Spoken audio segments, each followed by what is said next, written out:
안녕하세요. 우리 삶을 가만히 들여다보면 끊임없이 무언가가 변하고 또 사라지잖아요. 그런데 과연 변하지 않는 것도 있을까요? 오늘은 우리 경험의 두 가지 얼굴, 바로 조건 지어진 것과 조건 없는 것에 대해 한번 깊이 들어가 보려고 해요. 우리는 매일 잠에서 깨어나 세상을 보고, 듣고, 느끼면서 살아가죠. 근데 문득 이런 생각 안 드세요? 내가 지금 경험하는 이 세상, 이게 진짜 모습일까? 오늘 이야기는 바로 이 근본적인 질문, 여기서부터 한번 시작해 볼게요. 경전을 보면 이 질문에 대한 아주 흥미로운 실마리를 던져주는데요. 세상에는 두 가지 종류의 실제, 두 가지 요소가 있다고 말합니다. 하나는 쌍가타 다투, 우리말로는 조건 지어진 것. 다른 하나는 아상가타 다투, 즉 조건 없는 것이에요. 이 두 가지 개념이 오늘 우리가 탐험할 세상의 지도가 되어줄 겁니다. 자, 그럼 먼저 우리에게 훨씬 더 익숙한 현실이죠. 바로 조건 지어진 것, 팔리어로는 쌍카타에 대해 자세히 알아보겠습니다. 그럼 쌍카타다 대체 뭘까요? 아주 간단해요. 여러 가지 원인과 조건들이 합쳐져서 생겨난 모든 것을 뜻합니다. 지금 여러분이 보고 계신 이 화면, 제 목소리, 심지어 이 목소리를 듣고 아, 그렇구나 하고 생각하는 그 마음까지도 전부 다 이 쌍카타에 속하는 거죠. 이 조건 지어진 것들이 가진 첫 번째, 그리고 가장 중요한 특징이 뭐냐면요. 바로 영원하지 않다는 거예요. 반드시 변한다는 거죠. 활짝 폈던 꽃이 지고 즐거웠던 순간이 추억이 되듯이 일단 생겨난 모든 것은 결국 사라지기 마련입니다. 그리고 두 번째는 이 세상에 나 홀로 존재하는 건 아무것도 없다는 점이에요. 모든 게 다른 무언가에 기대서 의존해서 생겨나거든요. 이걸 연기라고 부르죠. 이 슬라이드의 사슬처럼 세상 만물은 서로가 서로의 조건이 되어서 복잡하게 얽혀 있는 겁니다. 자, 그리고 마지막! 생겨났기 때문에 반드시 사라지는 운명을 가졌다는 겁니다. 이건 뭐 예외가 없는 법칙 같은 거죠. 아지랑이처럼 피어올랐다가 어느새 흔적도 없이 사라지는 것처럼요. 그렇다면 이 쌍카타, 즉 조건 지어진 것이라는 게 대체 어디서부터 어디까지를 말하는 걸까요? 그 범위가 정말 궁금해지는데요. 한번 생각해 보세요. 여러분 주변에, 아니 여러분 자신에게서 정말 단 하나라도 변하지 않고 다른 것에 의존하지도 않고 영원히 사라지지 않을 거라고 장담할 수 있는 게 있나요? 솔직히 좀 충격적일 수 있어요. 경전에서는 우리가 경험하는 모든 것이 바로 이 상카타라고 하거든요.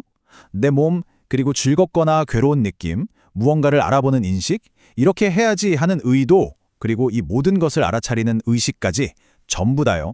심지어는 깨달음으로 가는 방법인 성스러운 팔정도조차도 조건에 따라 생겨난 것이라고 말합니다. 예외가 없다는 거죠. 이게 바로 조건 지어진 세계의 냉정한 현실인 거죠. 그래서 경전에서는 이런 구절이 계속해서 나와요. 태어나고 만들어졌으며 부서지는 성질을 가진 것이 부디 부서지지 않기를, 그런 일은 결코 있을 수 없다. 이것이 바로 이 세계의 법칙이라는 겁니다. 자, 그럼 이런 생각도 들죠. 아니, 모든 게 변하고 사라진다면 희망이 없는 건가? 다행히도 이야기는 여기서 끝나지 않습니다. 이제는 그 대안이 되는 실제, 조건 없는 것, 즉 아상카타를 살펴볼 차례입니다. 만약에 말이죠, 이 모든 변화와 사라짐의 소용돌이 저 너머에 완전히 다른 성질을 가진 무언가가 있다면 어떨까요? 태어나지도 않아서 사라질 일도 없는 그런 실제가 존재한다면요. 경전에서 말하는 조건 없는 것, 즉 아상카타는요, 무슨 천국이나 별세계 같은 그런 장소를 말하는 게 아니에요. 놀랍게도 이건 바로 우리 마음의 상태를 가리키는 말입니다. 탐욕, 성냄, 어리석음, 우리를 괴롭히는 이 세 가지 독이 완전히 남김없이 사라진 바로 그 상태, 그걸 아상카타라고 부르는 거예요. 자, 이 표를 보시면 그 차이가 한눈에 들어오죠. 왼쪽은 우리가 사는 세상, 상카타, 오른쪽이 그 너머의 실제, 아상카타. 한쪽은 조건에 따라 만들어지고 끊임없이 변화하고 괴로움의 영역이죠. 반면에 다른 한쪽은 만들어지지 않았기에 변하지도 않고 괴로움이 완전히 소멸한 상태고요. 정말 하늘과 땅 차이 아닌가요? 그렇다면 질문이 생기죠. 어떻게 이 왼쪽에서 오른쪽으로 건너갈 수 있을까? 어떻게 조건 지어진 세상에 살면서 조건 없는 상태를 실현할 수 있을까요? 다행히도 그 방법이 아주 명확하게 제시되어 있습니다. 경전은 그 길을 아상카타가마 게마고, 즉 조건 없는 상태로 이끄는 길이라고 부릅니다. 이건 그냥 막연한 이상 같은 게 아니라 우리가 구체적으로 한 걸음 한 걸음 닦아나갈 수 있는 아주 실천적인 경로를 말하는 거예요. 그리고 그 길이 바로 우리가 들어본 적 있는 성스러운 팔정도입니다. 복잡해 보이지만 사실 3가지 훈련으로 정리할 수 있어요. 첫째, 세상을 있는 그대로 꿰뚫어보는 지혜. 둘째, 나와 남에게 해를 끼치지 않는 삶의 방식인 계율. 그리고 마지막으로 흩어진 마음을 고요하게 모으는 삼매. 이 3가지가 함께 굴러가는 수레바퀴처럼 조화를 이룰 때 우리는 그 길을 걸어갈 수 있는 겁니다. 자, 여기까지 조건 지어진 것과 조건 없는 것, 그리고 그 사이의 길까지 알아봤는데요. 근데 이 수천 년 전 이야기가 오늘을 사는 우리한테 대체 왜 중요한 걸까요? 이게 중요한 이유는요. 우리가 겪는 대부분의 괴로움이 바로 이 둘을 혼동하는 데서 시작하기 때문이에요. 우리는 끊임없이 변하고 사라질 수밖에 없는 것들, 예를 들면 재산, 명예, 관계, 심지어 젊음 같은 것들 안에서 영원한 안정과 행복을 찾으려고 애쓰거든요. 이건 마치 모래 위에 성을 짓는 것과 같아요. 언젠가는 무너질 수밖에 없잖아요. 결국 깨달음이라는 건 이 사실을 온몸으로 깨닫는 거예요.